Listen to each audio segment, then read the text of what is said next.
Dobrodošli u Detektor Magazin. Ovu emisiju snimali smo u Gruziji, gdje su građani sedmicama protestovali protiv takozvanog zakona o stranim agentima, za kojeg kažu da će promijeniti njihove živote na gore, a od njihove zemlje napraviti represivno društvo, slično ruskom, i udaljiti ih od Evropske unije, gdje većina mladih vidi svoju budućnost. U Republici Srpskoj usvajaju sličan zakon, pa smo željeli pogledati u budućnost. Iz Gruzije donosimo 3 priče kao primjer kako će proglašavanje aktivista za strane agente i ugledanje na Rusiju uticati na živote BiH građana. Prva priča je o napadima na manjine po uzoru na ruske vlasti, kakve počinjemo viđati i u Republici Srpskoj.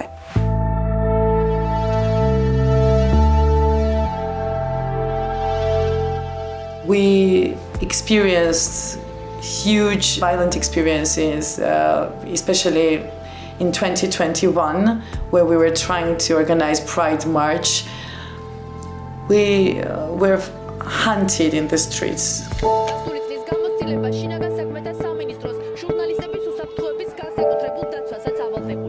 Ana Sobelijani dio je organizacije Tbilisi Pride, ali ona nikada u svom gradu nije doživjela povorku ponosa. Umjesto toga sve češće doživljava prijetnje i napade. I personally had to change 8 locations to survive, and as soon as I would get to one location, in 15 minutes they would get the information and the radical groups, and they would come and throw things and so on. And the only way how they would get the information about our location is the government. Vlasti Gruzije sve češće i agresivnije kopiraju uvredljive poruke i represiju ruskih vlasti prema LGBT aktivistima. A to sve učestalije rade i vlasti Republike Srpske, gdje je prošlogodišnji napad na članove povorke također prošao nekažnjeno.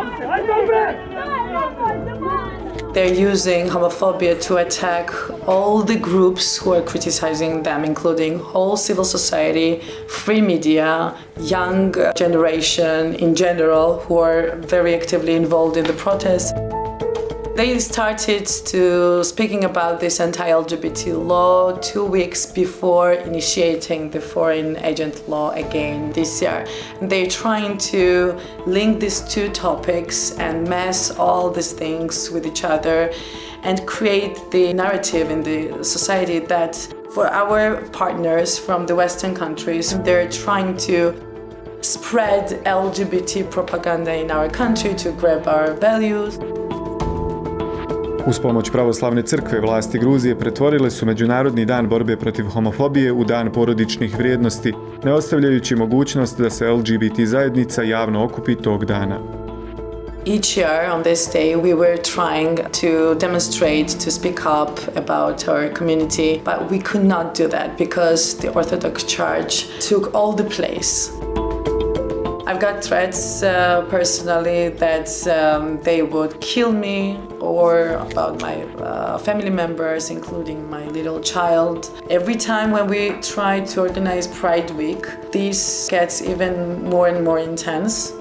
This year, of course, we're not even thinking about it. And even though we're informing all the institutions, including police, they don't punish anyone. What we've experienced already several times, they always lie about it, so we cannot rely on them at all. And only thing that we have in our hands is to spread information in different ways, sometimes online, and to organize some activities which are in really closed areas and not in the public space.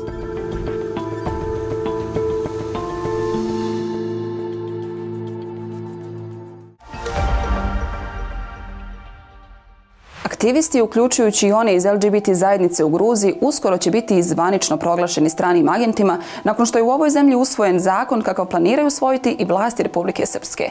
Ove vlasti koriste se ruskim dezinformacijskim kampanjama u svom obračunu prema kritičkim glasovima.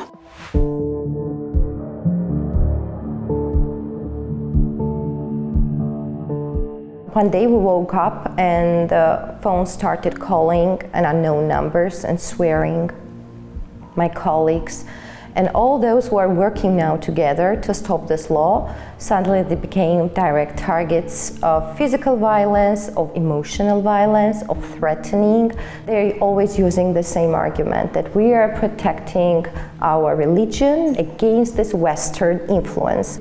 In the last days after the adoption of the law, we have seen that the government and the governmental sources are trying to discredit the protests and the protesters, and the messages that the ruling party, Georgian Dream, is spreading is in line with Russian narrative. The use of propaganda is pervasive and it's a big problem, and the government has tried to use it against its own people, against Georgian citizens.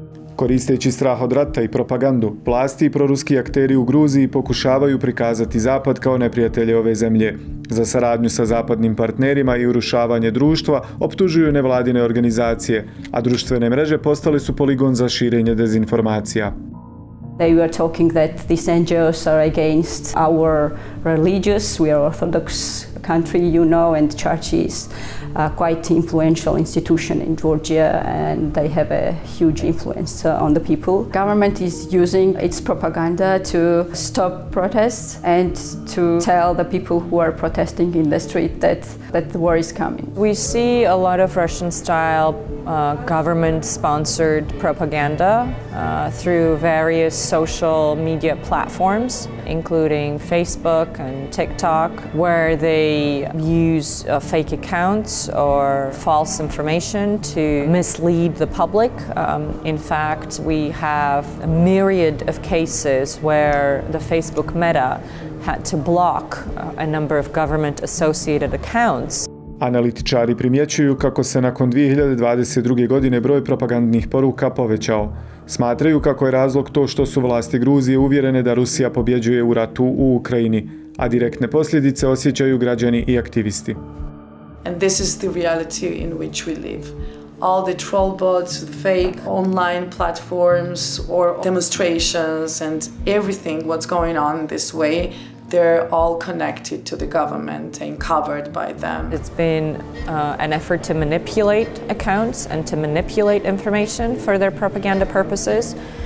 In terms of attacks, they've been not virtual and not in the virtual space, but rather in the physical space, because dozens of civil society activists, civic activists, as well as political leaders have been physically attacked and some of them brutally beaten. We are worried because we have been receiving some threats, and we've been harassed before. It's not the first time, but the harassment was coming from anti-vaxxers and far-right groups before. Now it's coming from government. Dok online kampanje traju, civilno društvo upozorava. Vlast širi prorusku propagandu, udaljava Gruziju od Europske unije i spremna je brutalno napasti svoje protivnike. We gathered in the office and destroyed everything. That included information of our members, because we know that if they come to our office, and it can happen today, and check all these documents and so on, they will get all the information of these people, and they will use it against them, against us. And never before the government was so direct in attacking our Western partners, saying that they are intruding into our sovereignty, into our autonomy, and we are something different.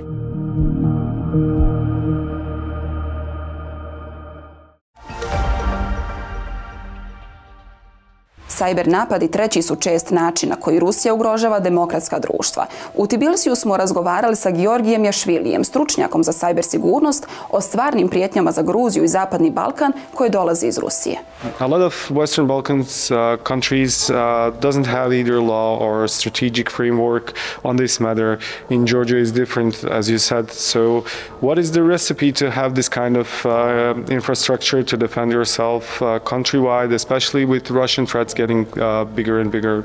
The one main reason why this difference and how Georgian cyber ecosystem and the state approach is different from the Balkans and most of the Western Balkan countries is that here in Georgia cybersecurity is an issue of the national security, and it's perceived by the state as a national security issue, which is not the case in Western Balkans. In most countries the cybersecurity is part of the criminal code, and it's a criminal justice, and the cyber crime is perceived more prioritized from the state side, which, to be frank, I'm observing the several years, some of the Western Balkan countries, and it really becomes a national security issue in the countries as well. Can you tell us what is Georgia's cybersecurity landscape, especially at this critical moment when country is shaken by these new political decisions? Cybersecurity landscape of Georgia is massively attacked by our main threat actor, identified by the national security strategy and national cybersecurity strategy as well, which is our northern neighbor, Russia. But apart from that, we've seen lots of other malign actors, and these actors are mostly interested in to harm and to disrupt the essential services here in Georgia, and mostly trying to undermine Georgia's aspirations to the EU and NATO. Even recently, what we've seen, the hybrid operations and hybrid influence operations run by Russian Federation are very actively using cyber as a component, as a mean of the greater and the broader hybrid warfare. We've seen that Georgia and Ukraine were used as a battleground for testing the tactics and procedures and some novelties by the northern neighbor, and if it's tested well, then it could be resorted into the other countries as well. What is some of the recommendations that you can give us regarding the cybersecurity in following months with this growing threat and geopolitical instabilities that we see that are encouraging problems in countries like Georgia or Bosnia and Herzegovina? One of the things what I'm really expecting currently and the several months would be the rise of the use of the AI within the information operations, and mixing the cybersecurity, for example, within the information warfare issues, propaganda, disinformation, misinformation, and these kind of things. What we are seeing now, lots of efforts by the malign actors within these regions are already based on the use of the AI. So this would be really hard to tackle, and this would be very, very challenging to address these things unless we are not using the same methods and we are not using the automated and AI tools for tackling these challenges. Poštovani gledaoci, gledali ste emisiju Detektor Magazin. Ovu epizodu, kao i naš ostali sadržaj, možete potražiti na stranici Detektora i YouTube kanalu BiH.